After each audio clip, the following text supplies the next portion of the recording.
I got a recall notice in the mail last week. Not for my car. For a woman I've never met. The envelope looked boring on purpose. White window mail, fake little corporate logo, the kind of thing you're meant to feel guilty about ignoring. The name in the window wasn't mine, it said Kayla Hart. I was halfway to the burn bin when the subject line on the letter caught me. Notice of eligibility for recall and corrective action. Not warranty, not coverage, recall. The greeting was the first part that went wrong. Dear Unit Hart Kayla. This notice concerns a manufacturing defect identified in certain units produced between January 1992 and December 1995. Our records indicate that you may be part of this affected batch. Units produced, affected batch. It read like someone had taken a medical chart and translated it into warranty language. Known manifestations. A mild heart murmur at 6. A compound fracture at 11 with atypical healing time. 3 ER visits with no diagnosis. Then one line that shouldn't exist in any database. Unscheduled exit from designated environment at age 7. Subject located 3 blocks from primary residence at 2:40. No disciplinary action recorded. It didn't call it home, it called it a designated environment. At the bottom was a batch code, 3 letters, 2 digits, then a long block of numbers and letters. It looked like a VIN, and I recognized it because I'd already seen it. 3 days before this envelope showed up at my cabin, Kayla emailed me a scan of this exact letter, filmed a video about it at her kitchen table, and asked if I'd ever heard of the company behind it. Integrated Human Systems. So the original went to her apartment 2 states away. The copy arrived here with her name and my address. At the bottom, in neat corporate language, it promised that if she didn't attend her recall appointment, defect progression may lead to unscheduled shutdown events and irreversible loss of continuity. No attachment, just the ghost of a missing staple in the corner. I sat down at my desk, looked at the second copy of her recall letter sitting in my house, and did the only thing I know how to do when reality starts using legal language. I cleared my throat and hit record. My name's Evan. I run a channel where I read the kind of stories that keep people up at night. Some of the stories come from me. Some come from you. This one started with a notice that looked like it should have gone straight into the trash, and maybe that's where it belonged. The problem wasn't the paper. The problem was the way the world reacted to people who got one. The first message from Kayla landed in my inbox on a Tuesday morning while I was pretending to clean the dishes and mostly just running hot water. The subject line said, "Recall notice."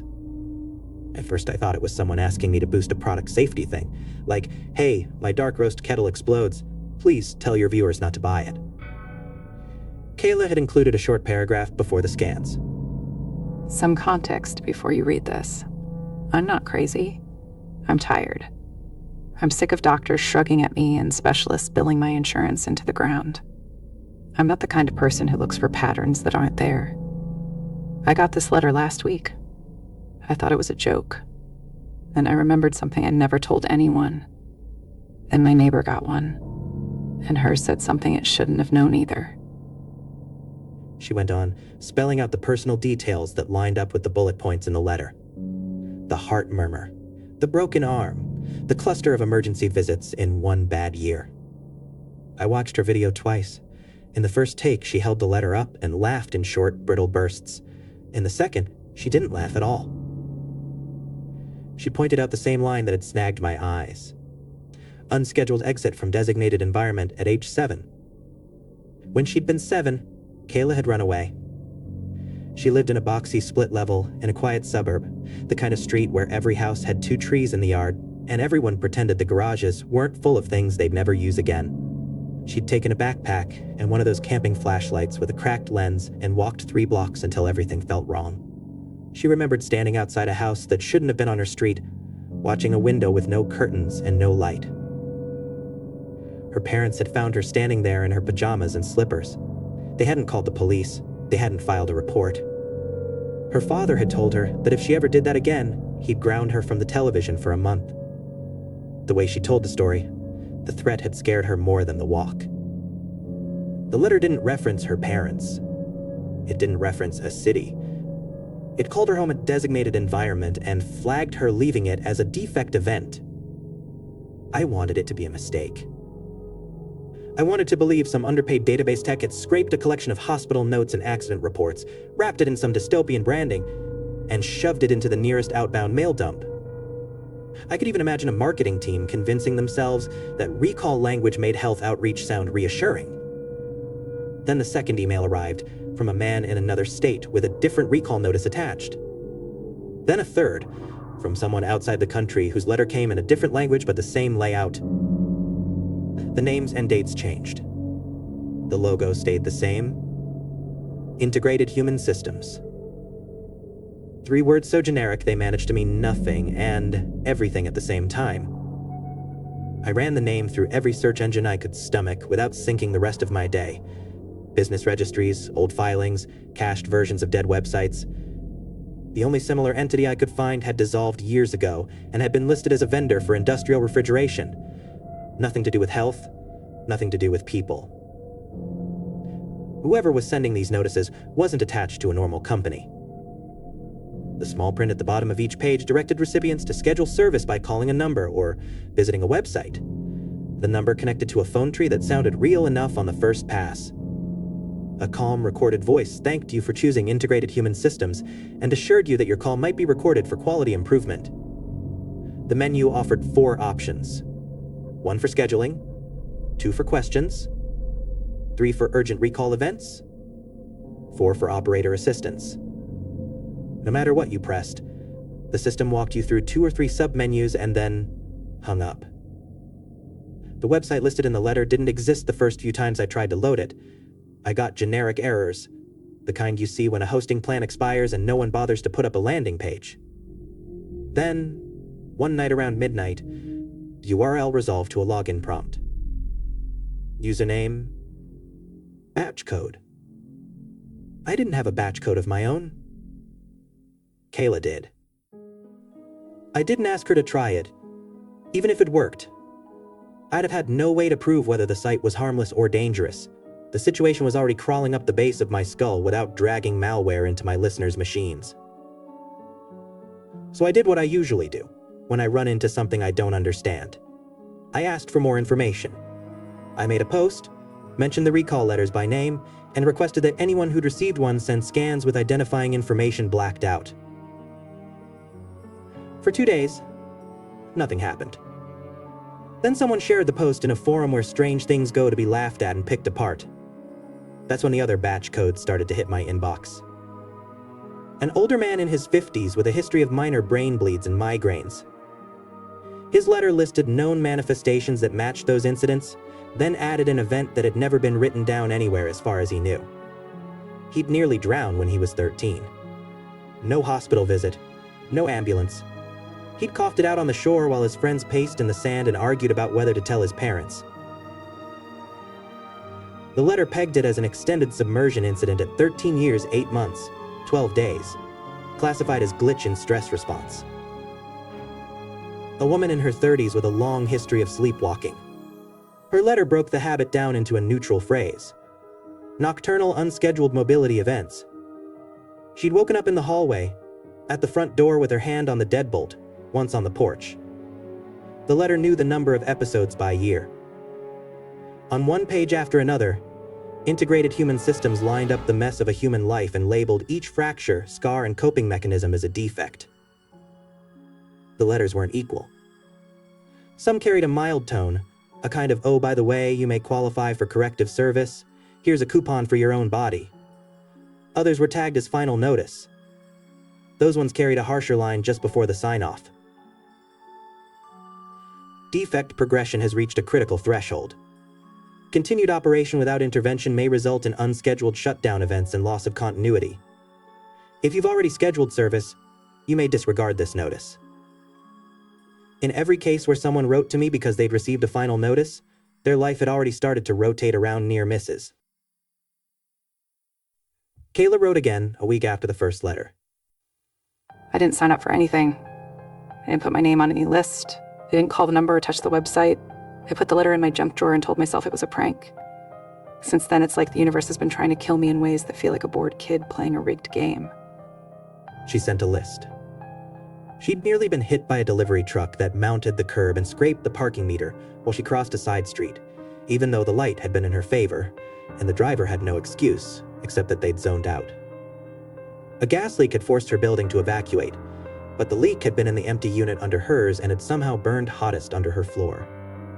She'd slipped on a clean grocery store tile because someone had dropped a single grape in the exact space where her heel would land. That one would have been funny if she hadn't cracked her head on an end cap and seen stars. None of it had killed her.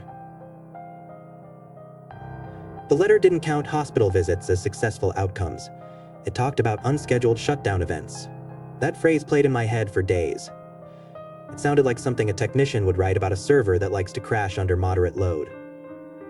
The more I sat with it, the more I started to see the pattern the letters were hinting at when you zoomed out far enough. These notices weren't trying to sell anyone on preventive care. They weren't warning about a particular device. They were part of an audit process. Every person who wrote to me shared two things beyond the scars and failed diagnoses. They all reported strange pockets of luck around them, as if the world had allowed them to skate through events that should have gone a different way. They all described at least one moment when reality had felt thin. A near miss that shouldn't have been possible. A coincidence so loud it sounded like a dropped plate. A way of remembering a day that didn't match anyone else's memory of it. If you take enough of those lives and line them up, you get something that looks a lot like a defective batch. Not because the people are broken, but because the world seems to have trouble keeping them on script. I'm not a doctor. I'm not a physicist. I'm a guy who reads things in a cabin in the woods. Sometimes, that makes me the wrong person to untangle something like this. Sometimes, it makes me exactly the right person because I don't have to convince a board or a supervisor before I say what I see. It looked to me like someone had decided there was a category of person that didn't belong in the pretty seamless version of reality they were trying to maintain. Someone had built a system to identify those people, tag them with batch codes, and route them toward correction. The next step in my attempt to prove myself wrong involved a hospital records clerk and a burner account. I'm not going to give you her name. She asked me not to. I'll call her Lena. She worked night shift at a mid-sized hospital that'd been through 3 different electronic charting systems in 10 years. According to her, integrated human systems didn't appear anywhere in the front end. No logos on the login screen, no branded modules. The name did appear in one place. A vendor list for an internal service the staff never interacted with directly. It had a generic label: continuity assurance. Lena had taken up the habit of peeking into the system logs when nights went quiet. She'd noticed that some patient charts carried hidden flags. These flags didn't show up where doctors could see them. They sat in the metadata alongside checksum entries and version notes, tiny tags that only a curious clerk poking through the guts would ever find. Each flag carried a code that matched the pattern on the recall letters. 3 letters, 2 digits, then the long 3-block string. Every flag chart belonged to someone who'd survived something that should have ended them. A crash that left the car wrapped around a post and the occupant with only superficial injuries. A fall from a 3rd-story window that bent bones the wrong way but didn't touch the skull. A long string of failed attempts when the person had tried to end their own life. The system listed them as continuity anomalies. Lena sent screenshots with all the names blurred.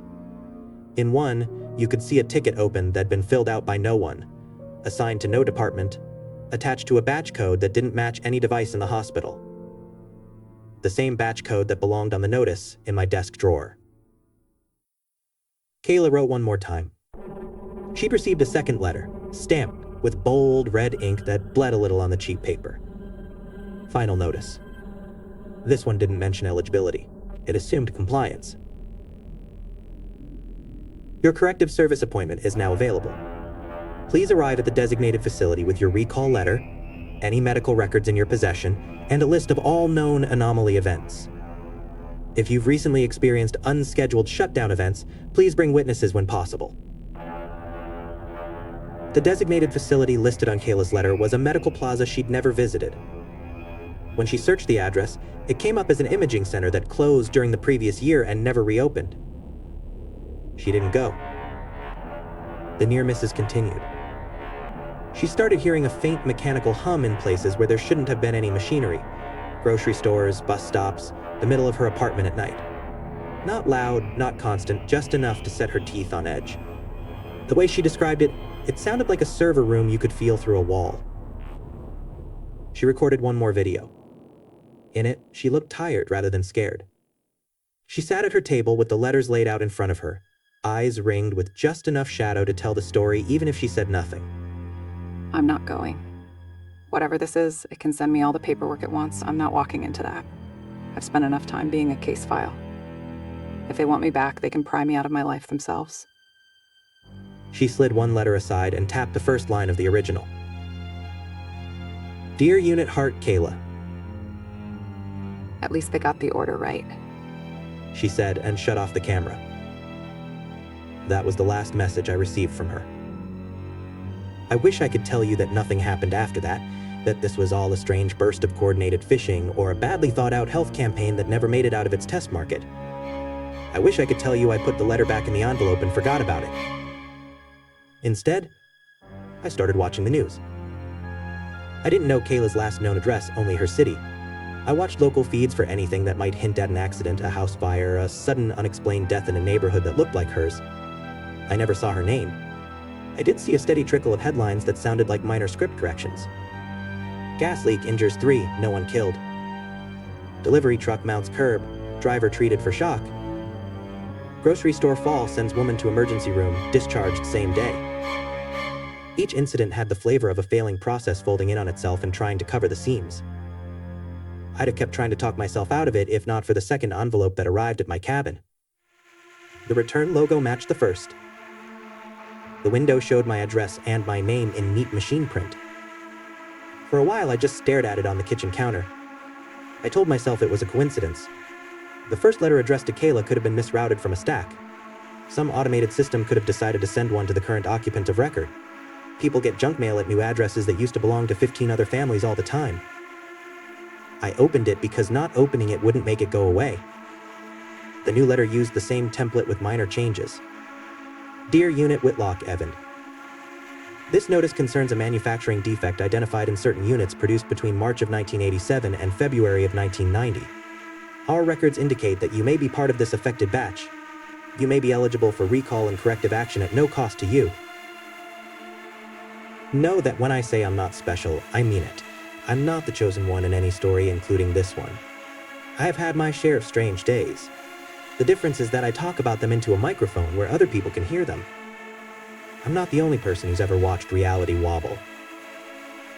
The letter went on to list what it called known manifestations. In my case, it mentioned a childhood concussion that left no visible damage on scans. 2 incidents of unexplained bradycardia, slow heart rate, that landed me in observation and then sent me home with a shrug. A handful of dreams that had turned into real places months later. That last one didn't exist in any medical file. At least not one where a reasonable person should have had access to it. Then it flagged a defect event in terms that made my skin crawl. Repeated exposure to unfiltered anomaly reports over an extended period. Increased deviation from baseline cognitive schema. Risk of narrative instability elevated above acceptable range. I've been called worse. The batch code under that meant nothing to me, not on the surface, just another long string of noise. It would have stayed that way if not for the facility line at the bottom. Designated facility, it said, followed by my home coordinates. Not the nearest hospital, not the clinic in town, not the urgent care next to the grocery store. It listed the cabin. The recall appointment the system wanted me to attend was here. There's a limit to how much paranoia I'm willing to let into my daily routine if I want to stay married and be a halfway decent father. I'm already the guy who sometimes checks the back door twice because the forest has moods I don't always trust. I'm already the guy who listens to late night static and wonders who else is awake. I try not to bring that weight into every room. This letter wanted to put it on the table between us at dinner and ask if anyone else could feel it. I didn't tell Lauren about it right away. not because I wanted to hide it, but because I didn't have a way to explain it that didn't sound like the opening act of a psychotic break. Instead, I did the only thing that's ever made me feel less alone when something impossible drops through the slot on my front door. I turned on the mic. If you get one of these notices, you've got a few options. You can throw it away and let the system try its luck in other ways. You can call the number and listen to the menu until it drops you into a busy signal. You can bring it into a clinic and wave it at a doctor who'll tell you it's a prank while their eyes slide right past the batch code. Or, you can accept that somewhere someone decided you belong to a defective batch of reality, and they'd very much like to correct that. I'm not going to tell you what to do. I'm not going to tell you you're safe, because safe isn't a switch you can flip. I'm going to tell you what I'm doing. The letter's in my drawer, under a stack of other things I can't quite bring myself to throw away. I didn't burn it. I didn't sign anything. I didn't book an appointment. If Integrated Human Systems or whatever sits behind that name wants me back, they already know where I live. They put it in writing. They sent it through a postal system that still believes all of this is about paper. Until someone knocks on the door with a clipboard and a very official smile, I'm going to keep telling these stories into a microphone in a cabin in the woods. I'm going to keep talking to people like Kayla and Lena and all the others who started sending me envelopes they never asked for. Because here's the part the letter doesn't mention. Recalls aren't really about defects. They're about liability. Someone with money decides how much risk they can tolerate and how many broken things they're willing to leave out in the world before the cost of ignoring them becomes too high. If you're listening to this, you're still out here. That means you slipped through at least one system that thought it knew where you belonged. Maybe that counts as a defect on somebody's report. To me, it sounds like proof that you were never just a unit in the first place. Keep an eye on your mail. If anything with that logo shows up, read it all the way through before you decide where it goes. And if you see my batch code in the fine print, let me know, because that means my recall process is already underway, and I'd prefer not to find out about it from a form letter. Hey, you made it back to the cabin. That already puts you ahead of most people. If this one got under your skin, hit like so I know what kind of thing to drag out of the dark next time. If you want to find your way back here, subscribe. That's how you keep the cabin on your map.